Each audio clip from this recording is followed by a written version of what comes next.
Okay, so here goes the first episode of Queer as Folk. So this is basically just going to be a breakdown, analysis, commentary. I'm going to be doing one video for every episode of Queer as Folk. So we're starting with episode number 1. So this is the US version of the show. It was based on the UK series of the same name.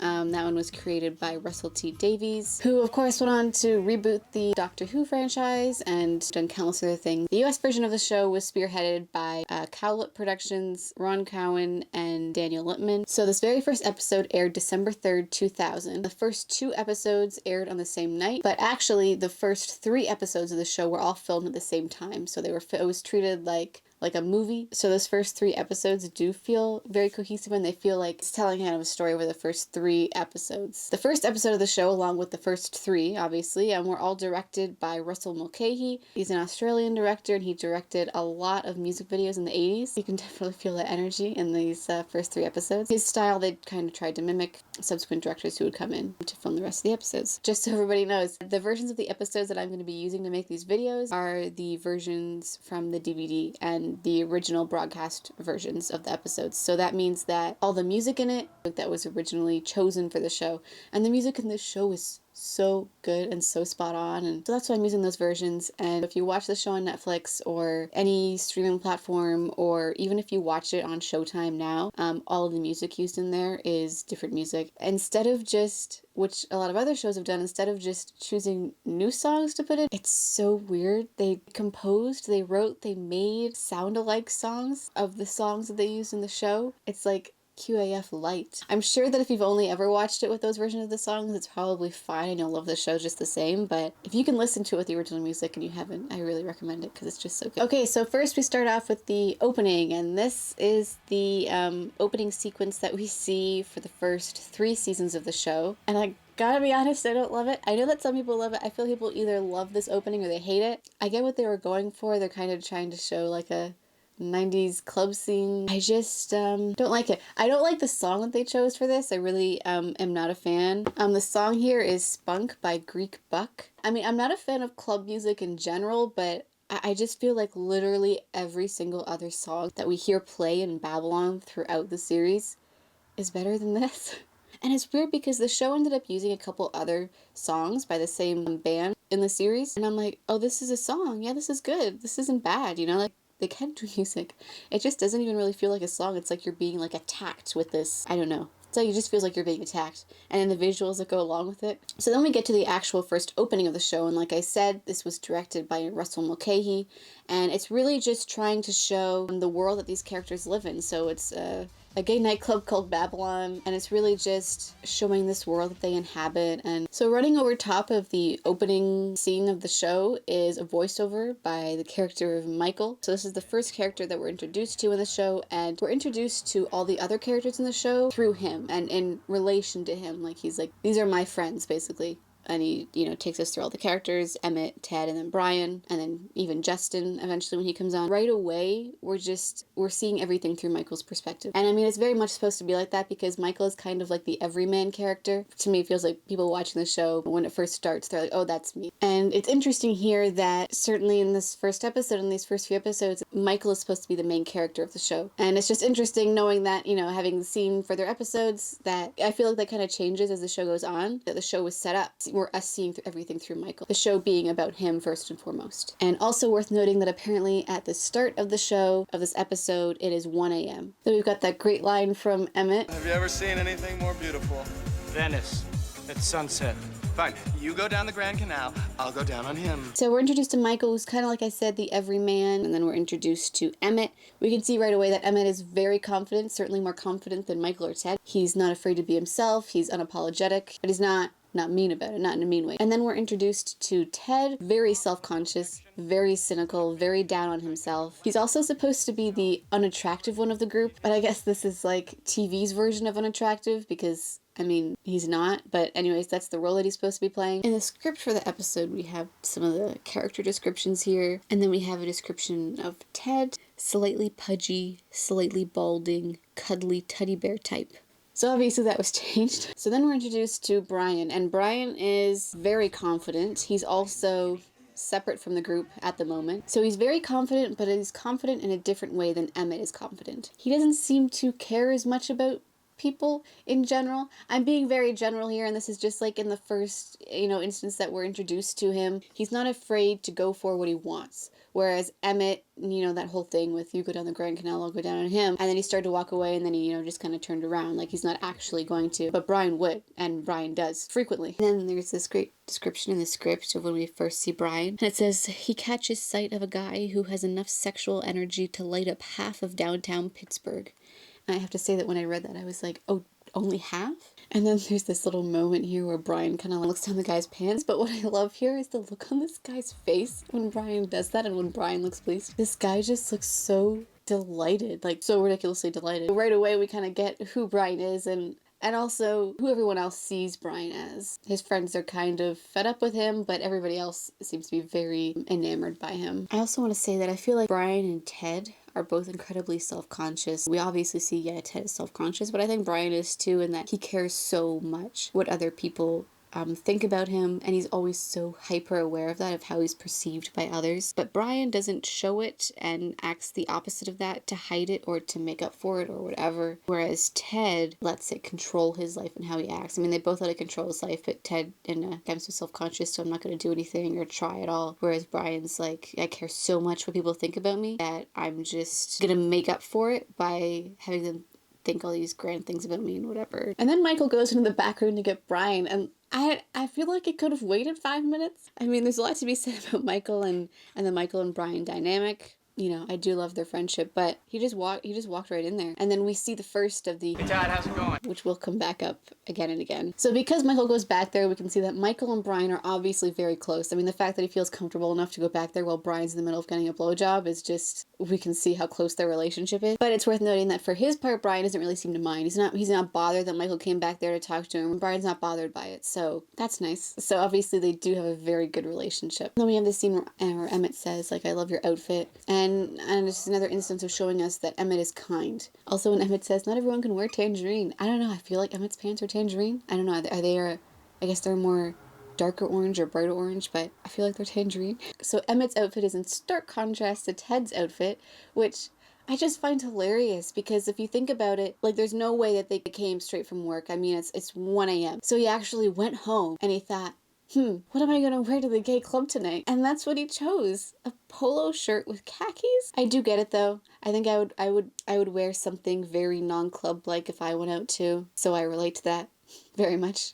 I relate to the Ted character a lot, as I'm sure a lot of people do, but it's just kind of funny that that's the outfit he chose. You're saying nothing of Michael's outfit, but that's just Michael is very juvenile. Oh, and then they mention that they all have to work in the morning, and I'm like, wow, 1 in the morning, you're out at Babylon on a weeknight. So it's like, what, like a Thursday night or a Monday night or whatever, and you guys are just out at Babylon. Also, while we're on that topic, I can't believe that Justin's out this late on a school night. I know that he said he was at Daphne's, but I can't believe his parents were like, yeah, you can stay at Daphne's. It's for a sleepover, it's a school night, that's fine.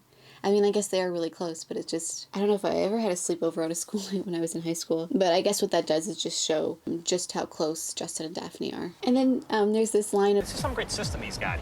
He gets to party all night and you drive him home. Well... someone has to drive home. The other two seem to have been drinking, like someone has to drive home.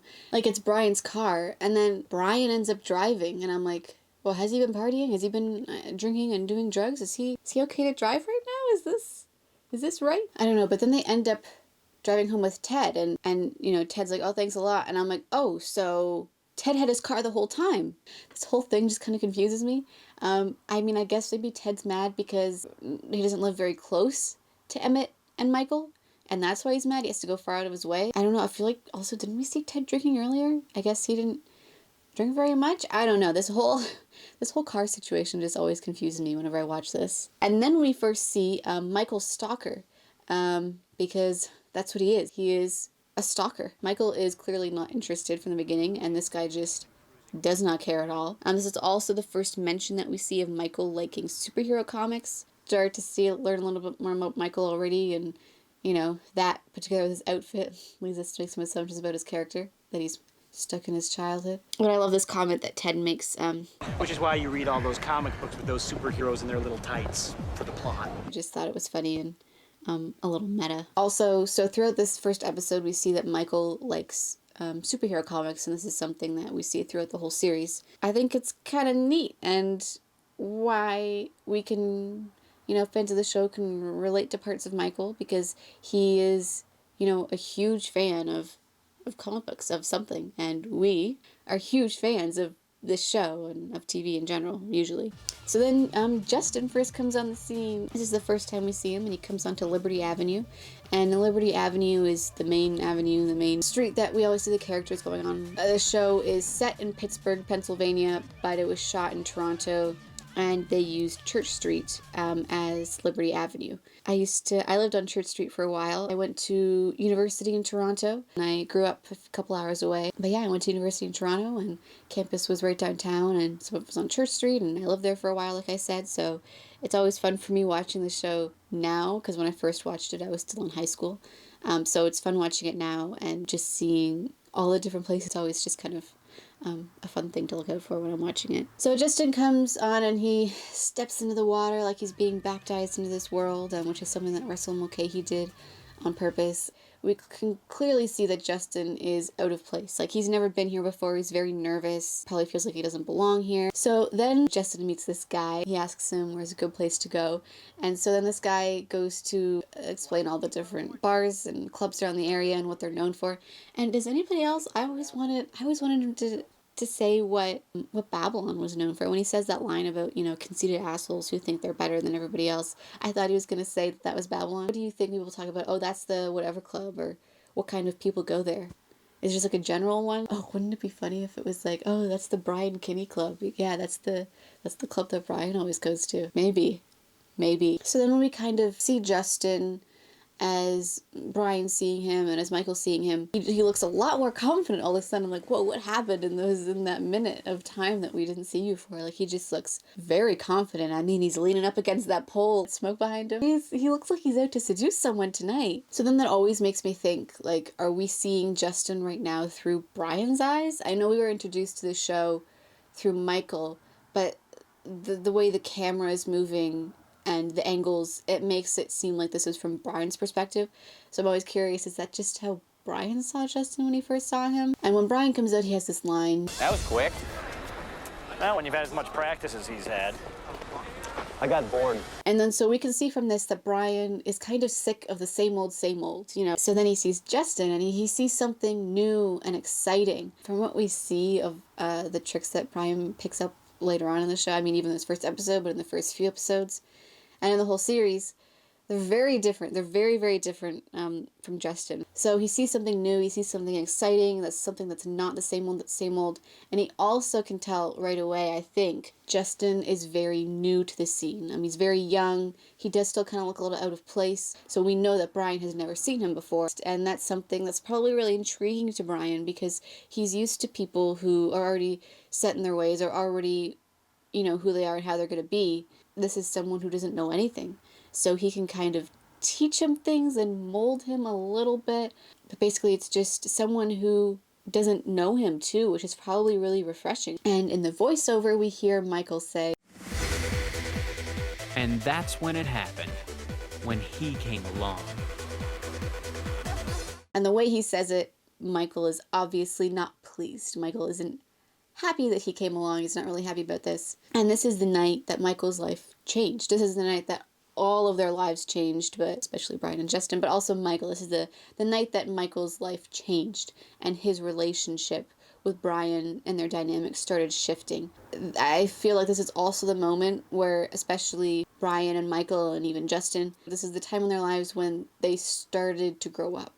As much as they might not want to admit that, was kind of the impetus for that, and this is just kind of when that growth process started for them. So Michael really liked his life. Him and Brian and and his other friends, of course, they had this routine that they stuck to, and he knew where he stood with Brian, and this is all starting to change for him now that someone else is coming into Brian's life and into all of their lives. Michael is obviously someone who doesn't like change. I mean, who does like change? I hate it.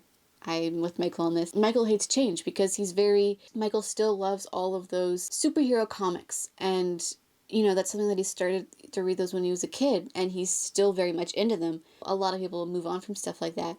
I'm obviously not one of those people who moves on from stuff that they were obsessed with in their childhood. You know, most people kind of grow out of that. Michael just never did, and he never does. And we can also see from the clothes that he wears, they're very, I don't want to say juvenile because it has like a negative connotation.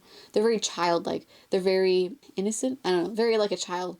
I feel like that was the same way that he dressed when he was a kid. He's still in this relationship with Brian, with who he's known since he was really young. So he just doesn't like change, and he doesn't like that this other person is coming in and forcing them to grow up and forcing them to change. So like I said, this is also the night though that Brian and Justin's lives changed forever. Just like Michael's did, but it's certainly changed for Brian and Justin, which we'll talk about more as the series goes on. So then Brian goes up to Justin, and all of a sudden, Justin's got game. Like, all of a sudden, Justin is just, he's very confident. And I don't know where this kid was before when he was talking to the other guy, but I guess he had his dry run. I guess he had this dry run with that other guy, the other older guy.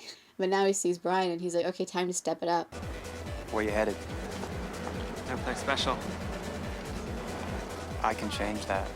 And, you know, we can even see that Justin is trying to pass himself off as more experienced than he is. Okay, then this whole, like, what about us? What about us? You can ride with Ted. Thanks a lot, asshole! I'm just so confused. If Ted had a car this whole time, then why didn't they just go with him to begin with? Like, they all wanted to leave. They're like, we all want to go. We all have to work in the morning. And then Ted's, like, still standing there. And I'm like, Ted, you can go. You can take your friends, too. Like, you guys can leave. Or at least Ted can leave. You guys, he wanted to stay with his friends. I guess that's nice. And I guess they didn't want to leave Michael by himself. Because Michael had to drive Brian. So I guess they didn't want to leave. But then Brian did drive. So I'm hoping Brian was fine to drive. So I don't know. Like I said before, this whole car situation. Also, something that I think is very worth mentioning is this is the first time we see Jones Soda. We see some Jones Soda on the hot dog cart thing. I loved Jones when I was a kid,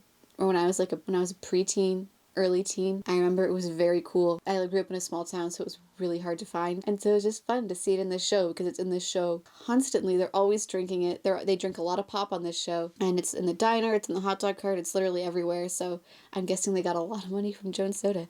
And you know what? That makes me like Jones even more. So then Michael clearly tells his stalker to leave him alone. Like, he is not interested.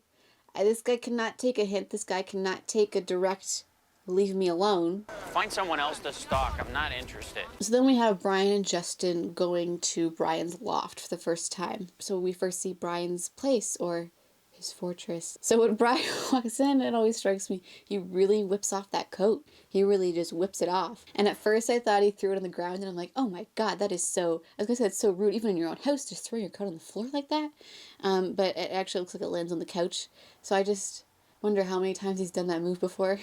Has he practiced? And in the script, when Brian tosses aside his jacket, it impresses the shit out of Justin, which of course it's meant to do. So then Brian goes and grabs some water from the fridge. It seems to be all that he has in there. Like, it literally looks like that's it. There's so many water bottles in the door of the fridge, and then he reaches in and takes out some more water. Like, there's so much in the door, but then he takes some water from like the main part of the fridge, and I'm like, how much water does this man have, and why does he have so much bottled water? Get a Brita filter, Brian. I don't know if those existed. So then we see Justin making the decision to close the door, and we can see his face, and it's very clearly like, okay, am I gonna do this? Like, am I gonna go through with this? Never done anything like this before, ever, and I mean, it's quite the risk he's taking when you think about it. Like, this is his first night out on the town, and he just goes home with some guy that he doesn't know. You know, he's 17, and there's a lot of risk that he's taking there, and I'm sure that he was really scared, and we can see that on his face. And I love that we see that moment where he's like, no, I'm gonna do this, and he shuts the door. And then I love how the music stops, because up until that point the music had been going, and it felt very like, okay, you know, this is gonna happen, and then all of a sudden it's silent. And then in that moment, we're with Justin completely, because it's just him in that loft, and it's so quiet, and it just, you know, amps up the nervous energy that he has. And, oh, what do I do here? I don't know what I'm doing. And I love how it's like, as soon as the door shuts, it's like, okay, he's decided, he's in this, all the outside distractions are out, it's just them now. Then we've got that iconic shot where Brian just douses himself with a water bottle, which is always interesting. I mean, another example of this, the way it's shot, like kind of like an 80s music video, or just a music video of any kind. I actually love the way that this is shot. Also, in this moment with the whole water bottle thing and everything else, I feel like Brian's trying really hard to like entice Justin or get him or whatever, And it's just funny, you know, even from what little we've seen of the character so far, and especially knowing later on, it's weird that he's trying so hard. I feel like he never tries as hard with anybody else. Like, I feel like he doesn't have to. He really wants Justin, I guess, but it's just funny to see him trying so hard to seduce someone. And then Justin tells him that he likes his kitchen, and I'm like, yeah, I like his kitchen too. And then we have this whole back and forth thing about the drugs. And I think what this does is just show us again how inexperienced Justin is. Like, he doesn't know that Brian's talking about drugs at first. We can see he really doesn't know anything about this world at all. And so here, Justin is really just trying to hide his nervousness and trying to hide his inexperience, blabbering on and just is really nervous, high-strung. And then we've got the first sighting of the ugly naked guy painting. That's what I call him. I'm pretty sure he's just referred to as the naked guy painting. I'm sure that the ugly naked guy thing just comes from Friends. So that's what I call it. I'm not a huge fan of the painting. It's not my taste, but I know that lots of people love it, so that's great. So if you hear me call this the ugly naked guy painting later on, you'll know why. And then there's this moment here where Brian like rolls his eyes, and so he knows what Justin is doing. He knows that Justin is just, you know, so inexperienced and so nervous, and that he's just trying to, I don't know, like fill this silence and just kind of put off. Justin is wearing a white t-shirt. Underneath that plaid shirt, he's wearing a white t-shirt, and Brian is wearing a black t-shirt. So Justin's wearing a white t-shirt, Brian's wearing a black t-shirt. I mean, one, it's just a great contrast between the two, but then you've got white for innocence and black for, I don't know, the opposite of that. Danger, allure, whatever. And then there's this famous moment of, are you coming or are you going, in that whole speech. Are you gonna stay and are you gonna go through with this, or are you gonna even go home and be like, no, I'm not ready for this yet, I shouldn't have come here. Or coming and staying. We see already that Justin is just so brave. I mean, he went there by himself, like to Liberty Avenue, and then going home with this guy, taking risks, and he's determined. And then after he decides that he's doing this, Justin kind of throws his coat behind him, and it's so funny. It's like he's mimicking Brian, like how Brian threw his coat in when they first walked in. The song starts to play.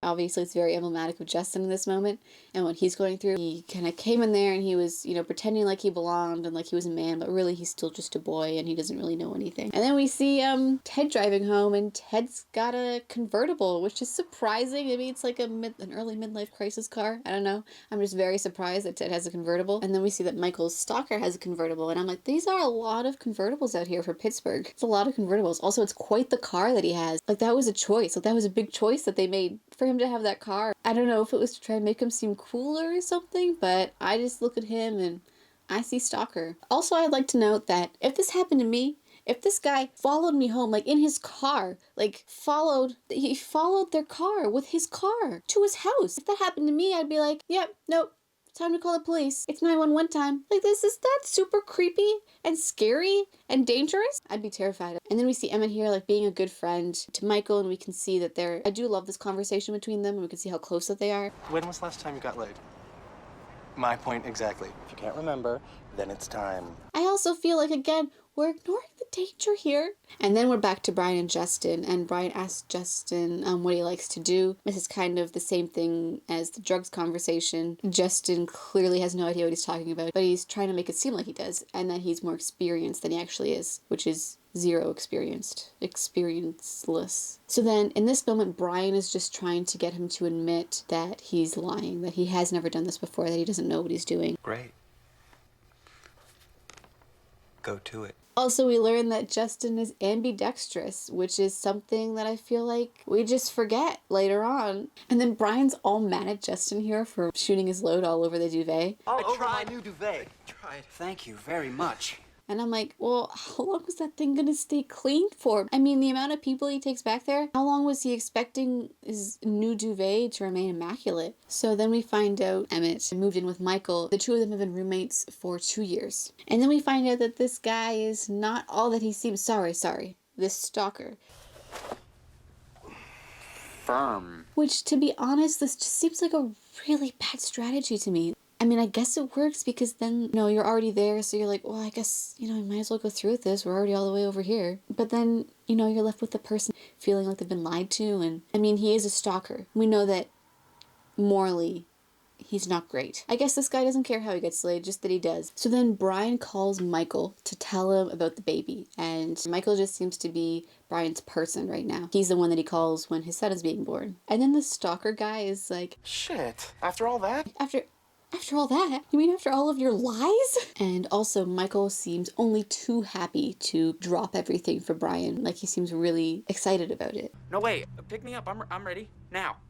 Like, yeah, Michael could just be looking to get out of the whole thing with the stalker guy, and I'm sure that he probably is too. But this also just shows that he'll drop anything for Brian, like anything that he's doing. And also worth noting, I know that a lot gets said about how Brian treats Michael in his relationship with him, but I think it's worth noting that, Brian told him not to. It didn't seem like something he was just saying, like it seemed like he honestly meant it, like he was happy for him, or like, don't come yet. Mikey, you've got someone there with you. I can't believe it. Forget about it. Don't let me bother you. Fuck the shit out of him. I mean, it is Brian's son who's born, so, Michael should go. You know, he's Brian's best friend, and he's friends with Melanie and Lindsay, so he should be going. So then we've got the missile launch scene. Bullshit. You had to think before you answered that. How old are you really? 20. 19. 18. Well, what is this, a missile launch? 17. Brian finally just comes out and asks Justin if he's ever been with anyone before. He also asks his age. So these are things that he didn't ask before, but now that, you know, it's looking like, oh, this isn't going to happen, and my son was just born, and it's got him thinking about life and everything, and so he thought he might as well ask the kid a couple questions. I don't know. We have Brian here say, I figured. he knew the whole time. He knew the whole time that Justin was very young, and this was going to be his first time. And then when Brian starts talking about his first time to Justin, and Justin's like, can't believe him, he's like, oh, he let you? Like, he let you do that? And you're thinking, yeah, he was a teacher. He definitely should not have let you do that. Should not have been doing that at all. And then there's that moment where Brian says, Well, I guess we're all a little scared our first time.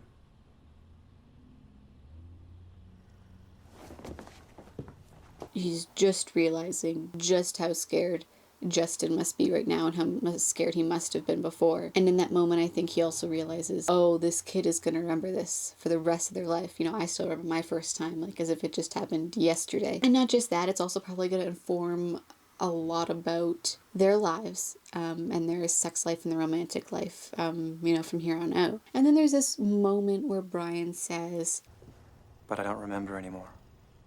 he looks almost haunted when he says that. And I guess it's partly because, you know, he's gone through so much since then. He's experienced so much since then that to him it feels like it was a lifetime ago. And he's also realizing, you know, how much of a different person he was then compared to now. And he's realizing that that experience did inform a lot about his life moving forward. He's no longer innocent or scared, all these things that he was before. And it's like he's seeing his old self reflected back at him through Justin. Justin's first time made Brian think of his first time. And it's something that he hasn't thought about really in a long time. And certainly it's not something that he's thought about the way that it actually happened for him in a long time. I think over time he's built it up and turned it into something that it wasn't.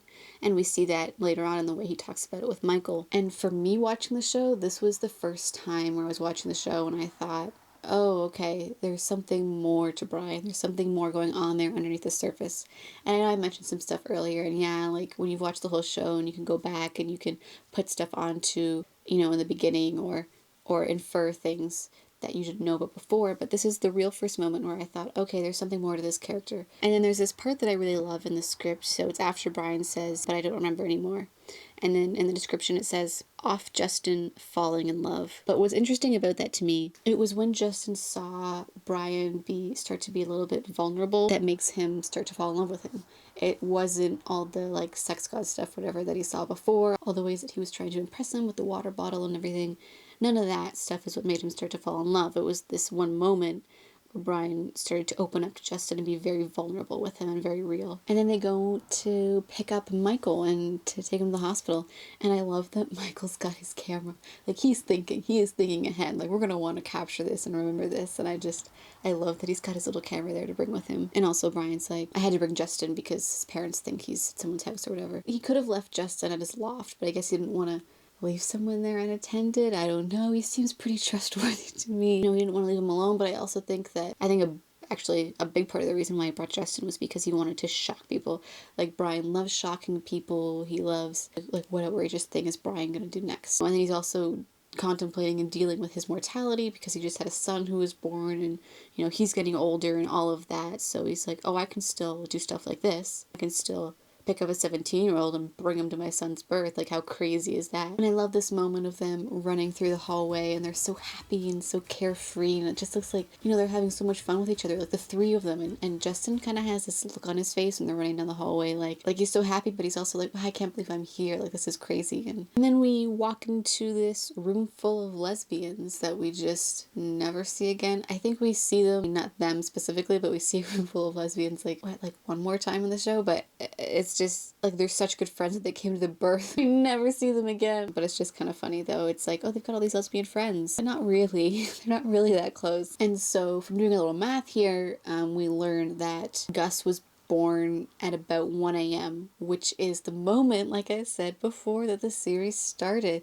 The episode starts and it's at 1 a.m. at Babylon, and so that moment where we're being introduced to this world, Gus is also being introduced to the world. And in these little interactions, we can see that there's animosity between Brian and Melanie, even from the very start of the show, from their first interaction. Melanie is especially not very fond of Brian. Careful, don't drop him. Well, that's just what I was planning on doing. And then we've got this little moment here where they're trying to decide a name for Gus, for the unnamed baby. Lindsay has a thing where she's like, Mel wants to call him Abraham after her grandfather, but I like Gus.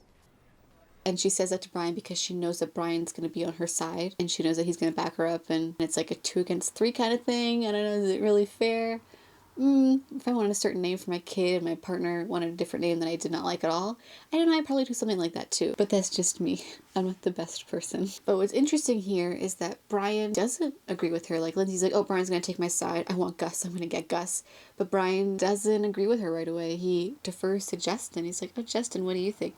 I mean, I think this is another instance of Brian trying to kind of shock everybody. He's like bringing attention to Justin, because up until now, no one's really said anything about him or noticed him, so he's bringing attention to him. Also, how did Lindsay come up with Gus? Like, where did that come from? There are a few inconsistencies in this first episode and in these first few episodes that don't really line up with the rest of the series or with information we find out later on. It's worth noting here that Melanie's grandfather's name is Abraham. It's gonna change. So here we see that Brian doesn't remember Justin's name, but Michael does, which is showing us again the difference between Michael and Brian, and showing us a little bit more about of who Michael is, and that he remembers this kid's name. He remembers Justin's name, because that's just who he is. I also love that it's like, when did he even hear Justin's name? So I just like imagine them like in the Jeep on the car ride over, just like kind of like introducing themselves to each other. It makes Michael seem a little more kind and caring. He seems to feel bad for Justin that Brian doesn't remember his name, because I mean, he can see Justin doesn't really know Brian yet, but already he means something to him and he wants him to like him and he wants to impress him, and Michael feels bad for Justin already, that it's seemingly Brian doesn't really care about him. Like, yeah, like I said before, Brian's trying to shock people. He's only 17. Like, see, look at guys, I can still get a 17-year-old, and oh my god, isn't that crazy? Look at the stuff I'm still doing. There's no way I'm growing up, even though I have a kid here. Do not be fooled. I am still youthful. You and Lindsay each had an infant tonight. There's this whole idea of Justin and Gus being inextricably linked. They were kind of born on the same night. Gus was literally born, and Justin was kind of reborn on this night when Melanie says, oh, so you each had an infant tonight. Justin is kind of an infant because he doesn't know anything about this world. He has to start to learn everything, just like Gus. And there's these links between Justin and Gus, not only there, but also in Brian's relationship. So Brian's relationship with Gus and Brian's relationship with Justin, they're kind of paralleled, and we see that throughout the series. Like, the nature of those relationships obviously are completely different. Like, I don't think Justin is like a son to Brian. I definitely don't think that. But Brian is someone for Justin to look up to and to see who he wants to be, just like, you know, Gus is looking up to his father, you know, to see who he wants to be. So they're similar in that regard, but obviously there's a lot of differences. It's also someone for Brian to take care of, like he's taking care of his son, and we see that a little bit here, and we'll see that more later on. But we also saw him take care of Justin tonight, Justin's first sexual experience, and that it was a good experience for him, and that it was safe, and it sounds really kind of gross that I'm comparing this relationship to that one with his son, but they're kind of like parallel to each other. They're not intersecting at all, but they're like this. And then Michael takes a picture. He realizes that this is an important moment to capture. This is something that Brian's going to want to remember. He's going to want to remember. Lindsay's going to want to remember. They're all going to want to remember this moment. And then we've got this moment between Brian and Michael, and they're up on the roof of the hospital. And so right away you can tell that they're actually up on that roof of that tall building. And it's not like a green screen or anything, which I just love. It adds so much more. It looks so cinematic. This scene especially looks so cinematic, and I just love it. Brian mentions that his kid is like a wrinkled little time clock ticking away. Like I mentioned before, Brian is getting older, and he's realizing that he's getting older. And, you know, while he could kind of push that aside before, now he's got something that is so small and will grow up so fast and will change so much that it's really just such a clear indication of how much Brian is aging too. It's like a physical representation outside of himself of his mortality. And Brian is obviously very insecure about getting older. This is a key theme to Brian and to the show throughout the whole series. So much of his self-worth, his value is put into his age and his looks, even his loft and his money and his job and everything, which is so dangerous. It is such a dangerous thing to do. Everybody gets older. No one should be putting any part of their identity into your age, because that's not a part of who you are. It's just the packaging and the circumstances around it. It's a dangerous thing to do that Brian is clearly doing. It's also not only how he sees himself, it's also what he thinks that other people like about him. And to be fair, I mean, there's a lot of evidence to support that for him, but it's certainly not true for everybody in his life. He thinks, that's what I'm good for. That's what people like about me. They like my looks, my age, my ability to score. So it's not just how he feels good about himself, it's how he thinks others see him once he's not attractive, once he's not young. Then what's left? You know, like, what is he good for then? Then when Brian pulls up Michael, I love that moment. I love that shot, first of all, when he puts his hand down for Michael to join him. I love this moment. It shows that Brian wants Michael in this with him. And everything that he's going through right now, he wants Michael to be there too, and he wants Michael to experience it too. So this does show, you know, how important the Michael relationship is to Brian. Here we bring up the whole comic books thing again with the Lois Lane reference. This whole standing on the edge of the roof thing.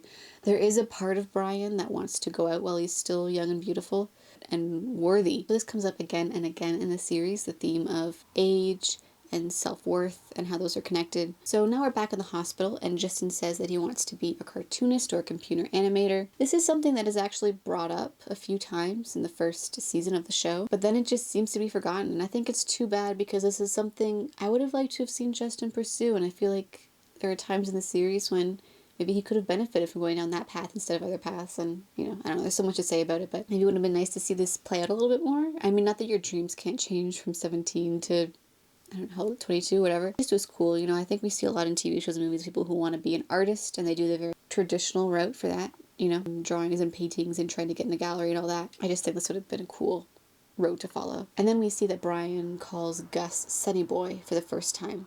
This is something that's going to get brought up a lot. It's going to get brought up again in this first season soon, but it's something that also gets brought up throughout the series. Then we have this scene between Brian and Lindsay. So these two characters are obviously very close, very good friends. I mean, they have a baby together. Like, Lindsay picked him to be the father of her child, so obviously they're very close, and she thinks pretty highly of him. I mean, you have to think pretty highly of someone to choose them for that. And I'll just say right now that I love the Brian and Lindsay relationship. I love their friendship. I think it's really great. There's so much more that I wish we could have seen with them. I know that there are, you know, lots of fans of the show who don't love Lindsay, don't love this dynamic, which is something that really just, like, boggled me when I first watched, because when I first watched the show, I loved the relationship between them, and it wasn't until recently, and I rewatched it recently, and I saw that, oh, a bunch of people really don't like Lindsay. And I'll talk about that later, and why people don't like her as we see more of her in the series. But I'm just going to warn you right now that I do love Lindsay, and I love this relationship. Not that it doesn't have its flaws, and that she doesn't have her flaws, just like all the other characters and relationships in the show. And then Lindsay says this line about their parents. Hell, if our parents could fuck up, so can we. Which shows that they both had a hard time growing up. They both didn't have good parents, and, you know, as we'll see later on, they both had bad parents in different ways, but that they're going to try and change that for this new generation. And then Brian says, like, don't worry about money, and, like, if you need anything. So we see that Brian wants to support his kid, and he wants to support his family. He wants to be there for them financially. So this shows that Brian is taking responsibility. So as much as he values his youth, he does want to take some responsibility for his family. And then Lindsay says, No, we'll be all right. Which changes rather quickly, but we'll get to that. I just love the ice moment. I love when Melanie comes in with the ice, and Ice. we get to see a little bit more of her. We don't see too much of her in this first episode, but we just get to see little snippets, and what we do see, it's really I like it. So then we've got the scene in the car and with the whole tick, tick, tick thing. Obviously just reinforcing everything that we learned earlier. The clock on his life or of his good years is, you know, ticking by and going by very fast. Gus is a time clock to Brian. So we also see that Brian took some E. And let me just say that it seems very dangerous of Michael to swerve here. Like, Michael swerves the car when Brian's going down on Justin, and it seems very dangerous. And then we've got this great moment where Justin says, I'm going with him.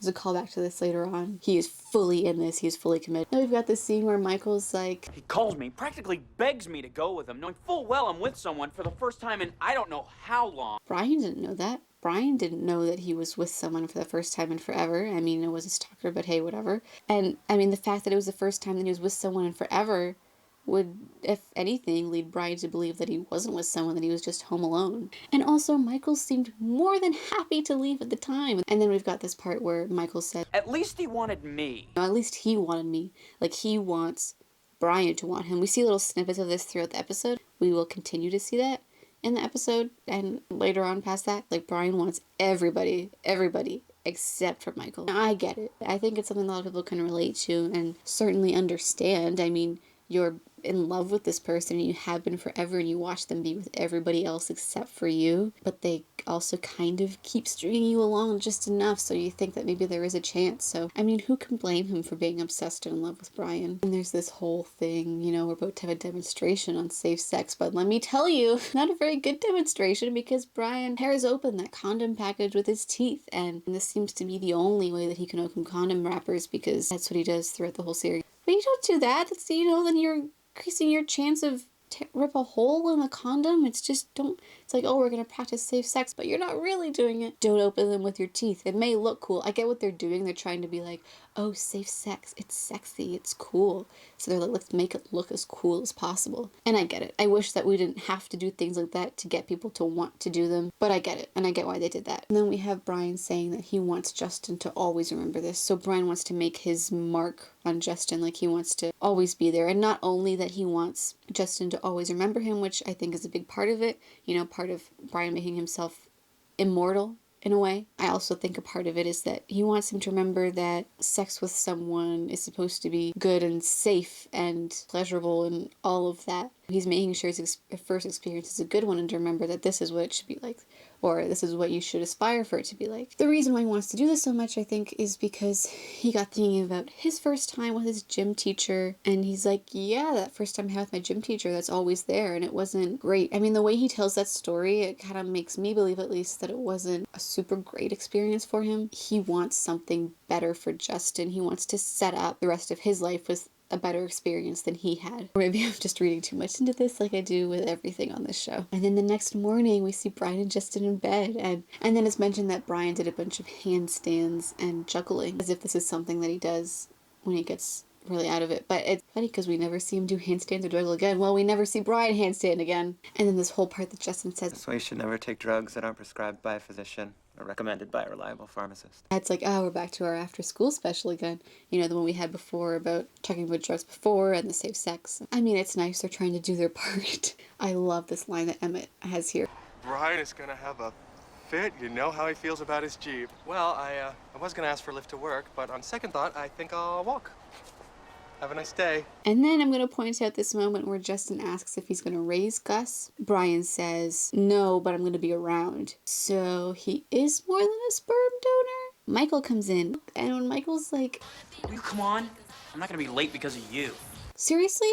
Brian's not even dressed yet. Brian's not dressed yet either. Brian's not ready, but he's all like, I'm not going to be late because of you. I'm like, Michael, calm down. All of a sudden, this person comes in and he's taking up Brian's attention. Michael's feeling really left out and like their relationship is changing and blah, blah, blah, blah. But like, really, Michael? Brian's not even ready yet. Why are you yelling at Justin? And I think also this points a lot to Michael's jealousy. You know, Michael is jealous of Justin. Justin got to be with Brian. Justin got to spend the night there. Also, side note, what is with that weird, like, white bouncy ball looking thing on the chair? We can kind of see it behind Michael. Is that a bouncy ball? Is it a light fixture that somehow... Maybe it's a light fixture that got put on the chair during last night's drug rampage. Oh, and then there's the scene where Justin takes the underwear, and I remember watching this, and I was like, no, don't do it. Don't take the underwear. Don't. This is not going to end well. And then as they walk out of the building. There's this little dialogue where Justin says, like, what'd she say? And then Brian says, she said, don't be late. Oh, I just want to know. I want to know what they're talking about. I want to know what this conversation was about. And I also want to point out that it's cute that they're talking to each other like that. It just shows already that they're comfortable with each other. Like, they're just talking about stuff, telling stories. I don't know. It's great. We get to see this dynamic evolving already. Oh, and we see Brian's suit here. And let me just say that I hate this suit. I hate most of Brian's suits in the first season. They kind of improve after that, but I really hate it. I'm sure that it was very in and hip at the time.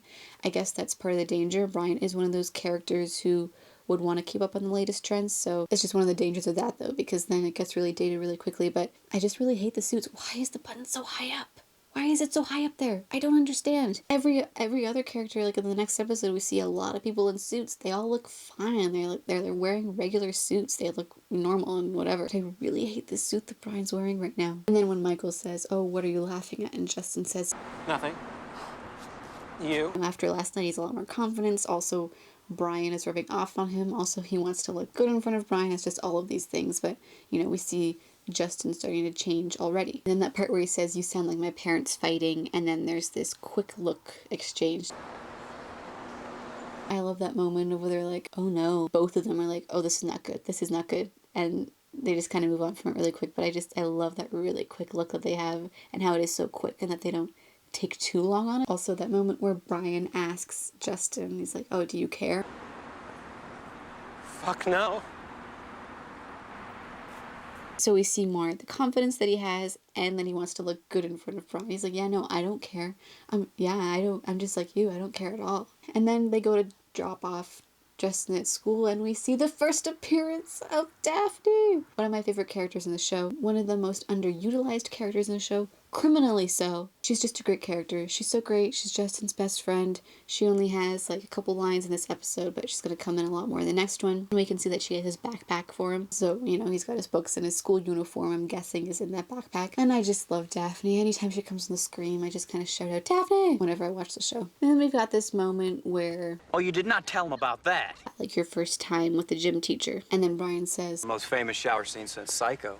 And from here we can see that Brian talks about this differently than he talked about it with Justin earlier. This is more him trying to show off, and he's clearly told this story many times and he's told it before. So from Michael's perspective, this was, you know, something that's so great, like, can't believe he did that and awesome and whatever. And that's what he thinks. But when he was talking about it with Justin, he made it seem more, he was more, I don't know, insecure or real, less posturing. He seemed more vulnerable when he was talking about it with Justin and more like portraying it how it actually happened. You could kind of see coming through. Whereas with how he's told it with Michael and all these other people, he's definitely passing it off as a better experience than it was. So it's just interesting to see already the difference in that relationship and the Brian and Justin relationship. I know they don't have much of any kind of relationship right now, but you can just see it developing already, and you can see the subtle differences in the way he talks about things and how he portrays things with Justin as opposed to with Michael and with everybody else. And then here Brian says, Can I see you again?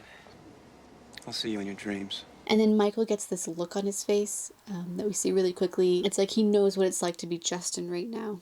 He knows what it's like to know that you're never gonna be with Brian. I mean, in Justin's case, he's never gonna be with Brian again, but he wants to see him again, but Brian won't allow it to happen. Also, maybe Michael has been through this before with other guys. There's been other guys who have wanted to see Brian again, and he says no, and Michael feels for them. He sees how crushed that makes him feel. He empathizes with them a lot, but especially Justin, because to him, you know, he's just a kid. He's 17, and he feels bad for him, and he feels for him, and he knows what it's like to only see Brian in your dreams. And then we've got this great part. I just saw the face of God. Huh? His name is Brian Kinney.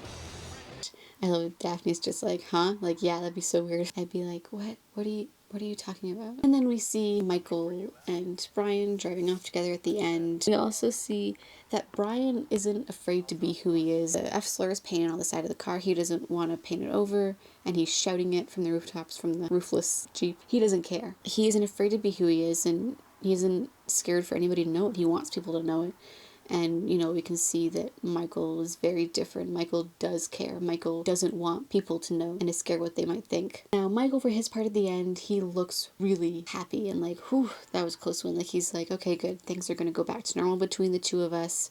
That Justin person is gone. Yeah, sure, Brian's got a kid now, but look at us. You know, we're here having a good time, just like normal. Everything's going to go back to the way it was and everything's going to be fine. He just looks really happy, but storms are coming for Michael.